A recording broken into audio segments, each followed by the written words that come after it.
one of the key problems, one of the key challenges we have is that the treaty sets down a pretty rigid time frame. Once we've triggered the process, which we've said we will do by the end of March, our Supreme Court will rule next Tuesday whether we have to push a bill through Parliament to do that or whether we can do it with executive authority. But either way, we should be able to serve the notice end of March. And we have to do two key things. We have to negotiate our exit from the European Union and all the complications of that. And we have to negotiate a future suite of relationships between Britain and the EU. And I say a suite because it isn't just a free trade agreement. Our relationship with Europe is much more complex than that. And the challenges facing Europe are much more complex than economic challenges.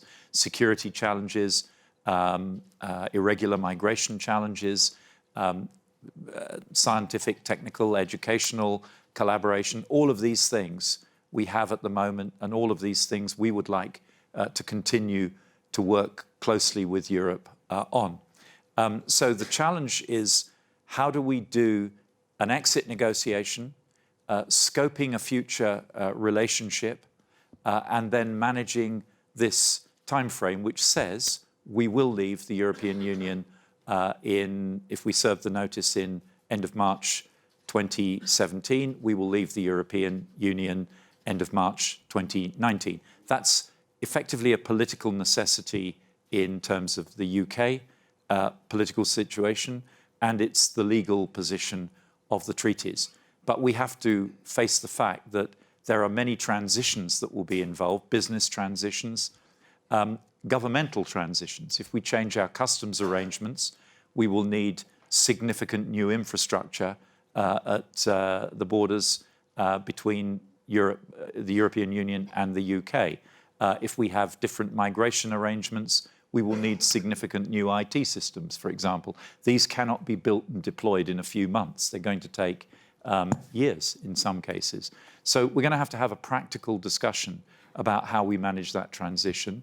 And at the same time, we should try to give as much clarity as possible to business. So I hope that what will happen is that after we serve the notice, we will start to engage with our European Union interlocutors in a discussion.